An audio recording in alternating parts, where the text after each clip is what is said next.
Hello everyone, my name is Pinky Leah, and welcome back to Adventure of a Lifetime. We had a wonderful date with Emily at the festival, dancing and sharing grilled squid. Chiza scolded us for not confessing how we feel, and after getting back to the cafe with Emily, we still haven't told her. I wonder if we will ever tell her how we feel. She let go of my hand and went into the house. Left to my own devices, I started thinking out loud. I don't really mind it when she calls me a goof, though. But I soon discovered I wasn't alone. Ah, so my little grandson has grown up into a depraved little weirdo. Grandma, how long have you been there? For a while now. Just stepped out for some air. Ah, I suppose the older you get, the less noticeable you become. I will smack you, son. I decided I had better head back inside before she carried out her threat. So tell me, what do you want to do? Huh? Is this about Emily? No, not her. I'm talking about the cafe. Grandma stayed in her chair, sipping at her iced tea. I'd really like to take it over. I feel like this is where I need to be. You're too young to be talking like that. If I wait too long, you'll just start talking about closing the shop again, right? Well, how long are you going to take making old lady wait? I could go any day now, you know. Don't look so gloomy. It was a joke. I'm going to get my chef's license after I finish high school. You'll just have to stay alive until then. I'd need to find something to live for first. Grandma's eyes grew distant. It had been some time since Grandpa passed, but she still got like this from time to time. When I was in love, that burning passion made me feel like I could live forever. I could never tell if she was being serious or not. I didn't want to risk making things worse by treating it as a joke, though. I guess I should be going to bed. Make sure you lock up. Leaning on her cane, Grandma went back inside. Something to live for. I kept repeating that phrase to myself as I closed up for the night. That's kind of sad. Weird time for a transition, but whatever. Deep in the ocean. A vast man-made structure lay on its side, with schools of fish swimming around the coral that grew on its surface. I swam slowly, so as not to disturb the silent, somber atmosphere. You okay, Emily? I'm fine. As we swam, we did our best not to stir up sediment or damage the shipwreck with our fins. But soon after, the instructor gave us a signal that we should be heading back. Emily and I gave an okay signal and began our ascent. We rose slowly for a while, then paused for a safety stop. After breathing at high ambient pressures during a deep dive, divers are at risk of developing a decompression sickness. This sickness is caused by tiny gas bubbles that form in the bloodstream during the rapid decrease in ambient pressure. To prevent the formation of the gas, divers must make safety stops every few feet on their way to the surface. Opposite of the ear equalizing performed when diving, when returning to the surface, you must slowly readjust the body to the pressure. This is the one rule you can't forget when diving. Emily had a hard time getting the hang of it at first, but now... She looked relaxed and calm in the water now. Time to go. You ready? Yeah. After confirming via hand signals, we continued our journey to the surface. It'd be nice if they didn't reuse the same picture so much. I mean, it's a nice picture, but reusing it as much as they have is kind of like, eh. Back on the boat, Emily looked pensive. By this point, she was usually talking about how wonderful it was underwater. I had almost forgotten how scary the ocean can be. At that depth, it's so dark and cold. Visibility wasn't too good today either. In that cold deep, the shipwreck looked like it was frozen in time. It was natural that she would find the sight unnerving. It was all part of our wrecking course. Wrecking, different form of diving, is when divers explore shipwrecks.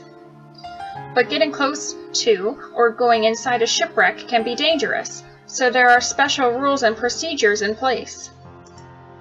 Even so, by now Emily had a good deal of experience, and this wasn't her first time at that depth, so she was no longer considered a beginner at diving. Maybe that's a good thing. What do you mean? Remembering that the ocean isn't all sunshine and dolphins, it'll be good to keep that in mind when we tackle the ghost ship. That's true. We have to be ready to handle any problem that could occur down there. The dive boat supplied by the dive shop took us back to the island.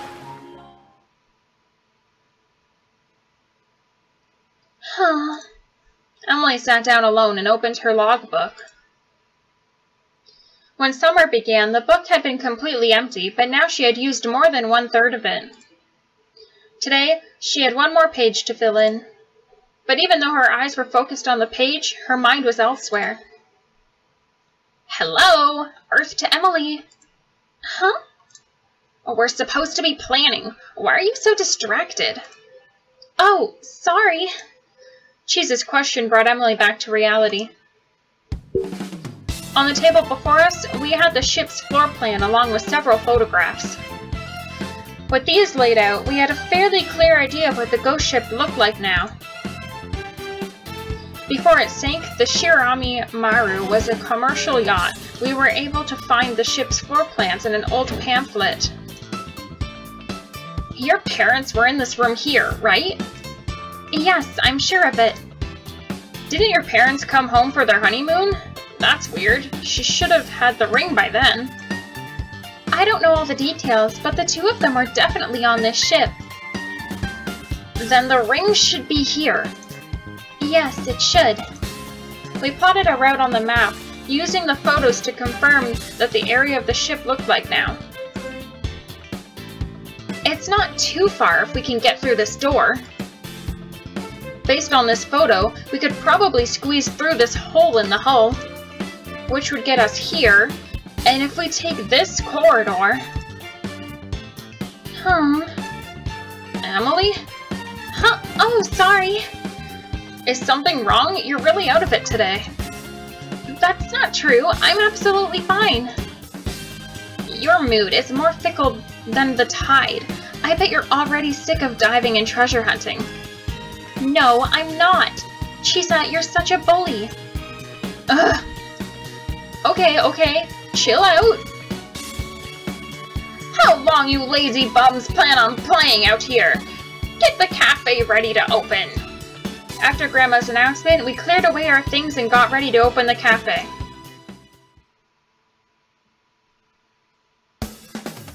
Hello, welcome! Table for two, right this way. Once her shift started, Emily easily slipped back into her cheerful work persona.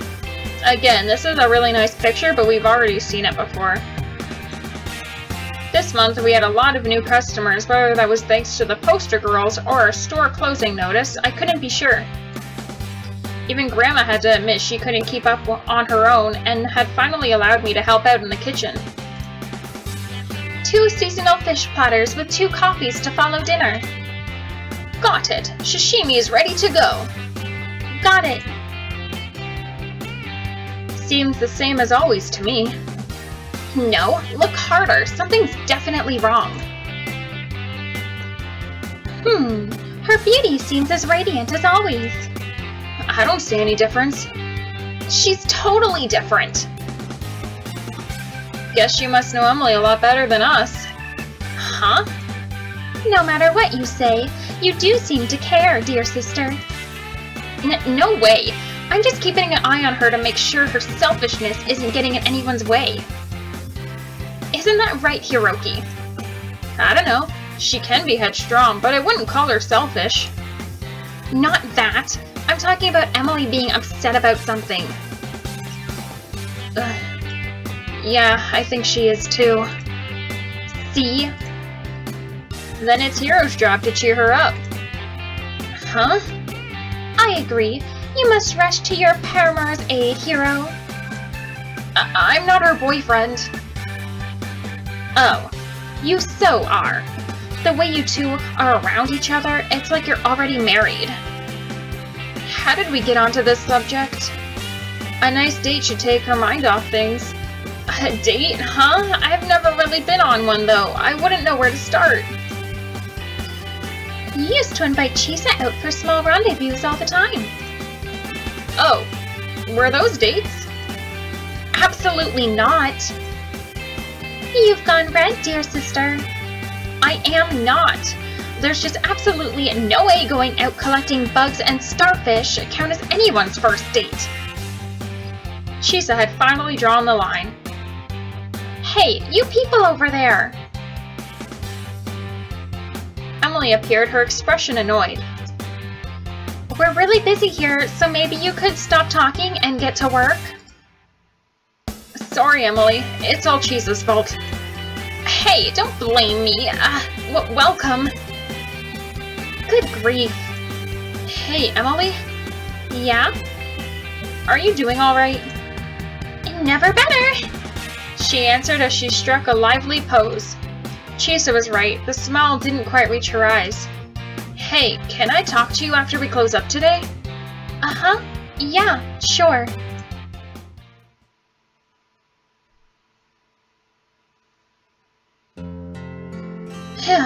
It's finally over. Good work today, everyone. Same to you. Good work, dear. Take care on your way home. Grandma went quietly back into the house. See you later, Emily. Good night. Hiroki. I know. Make sure you ask her out, okay? I know. Get out of here. Huh? Chisa's exit was all too unnatural. So what did you want to talk about? Oh, right. Yeah, okay. What's with all the fidgeting? Are you free tomorrow? Yup, that's why I was thinking of taking a swim. I got better at diving, but I still pretty much suck at swimming. I was thinking, if you like, we could go somewhere together. Just the two of us? Should be fine, but where? Oh, well... I hadn't thought this far ahead. I didn't even know where people went for dates around here. The mountains? Some old battlefields? The beach? No, we always go there. I don't think you've been to Hahajima, though. None of those are really date-like, though. All of the nice places around here were usually tourist traps. That wasn't a bad thing, but... Hey, can I make a request? Yeah, absolutely. Just name the place. That would save me a whole lot of trouble. In that case, I'd like to just spend the whole day with you tomorrow. That was part of the plan, but where should we go? She shook her head. It doesn't matter where. What do you mean? I mean... Emily looked like she was struggling with something, but she didn't want to say out loud. What I want is to be with you, to have you all to myself for the whole day. It doesn't matter where we are. Oh, okay. I swear, you really are a goof sometimes. Blushing to her ears, Emily rushed back into the house. Wait up! That's a yes, right? I'll see you tomorrow? Huh! Emily pouted and went upstairs. As I watched her go, my pulse began to race. Well, I would say that's obviously a yes. She said she wanted to spend the whole day with you. Guys really that dense? Sometime early the next day. I say, isn't that Hiro? It sure is. What you up to, Hiroki? Isn't it obvious? Nope.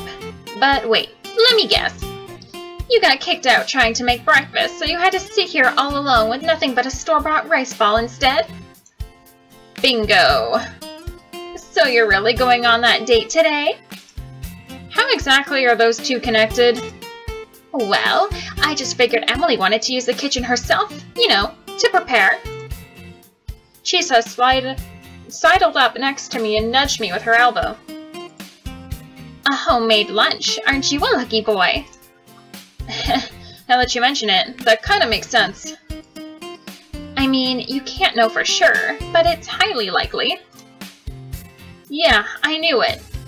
Then again, if that theory's wrong, it really sucks, so I'll try not to get my hopes up. Food cooked by your golden hair angel's own fair hands? How marvelous! May I accompany you? No you may not? Shouldn't that be obvious? What gives you the right to dictate what I may or may not do? Consider me looking out for you. Do you really want to feel like a third wheel for the whole day? I suppose not. Then stay at home on the net like you always do. You can put the AC on and everything. Ah, a cool room with Wi-Fi. Throw in some potato chips and a chilled cola and I'll be in heaven. Hero, I'll be expecting a full report. Well, I'm pretty sure it'll be better than breakfast. I scarfed down the rest of my rice ball. She must be done with the kitchen by now. I decided to go risk it and head back for some last-minute grooming. I brushed my teeth, ran a comb through my hair, and changed my clothes. Then I sat down with a nice coffee and waited. We were supposed to meet up at 9 a.m., which was 1 minute ago. Aw, what am I even doing? My hair is such a mess. Oh my god, is that seriously a zit? I shouldn't have had all that chocolate yesterday. Alright, now what should I wear? I don't want to come on too strong, but this is pretty much all I have anyway. I'm already late. Oh, what should I do? Thump, thump, thump. From my chair, I could clearly hear Emily running around in a frenzy. Some girls sure have it tough. I was glad I'd at least made an effort to get my hair looking nice. All I could do now was wait. Which is what I did, for another 15 minutes. I'm here! I had almost nodded off in the shade, but a voice jolted me awake again. I'm sorry for being late. Have you been waiting long? Emily nervously twirled a strand of hair around her finger. No, it's fine. Perfect timing, actually. I just got here myself. Okay, so that was a lie, but I didn't want to make her feel bad. What is it? Hard to believe she'd been panicking a few minutes earlier. Not a single strand of hair was out of place. She looked stunning. Girls sure are amazing. Maybe today I get a chance to see if there was any truth in the sweet-talking techniques my grandpa had been so fond of. Wanna get going? Sure.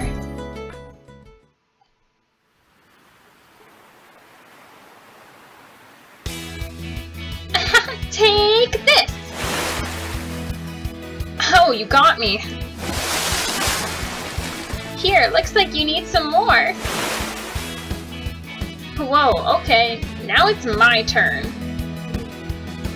I love all of the lighting and the water effects here.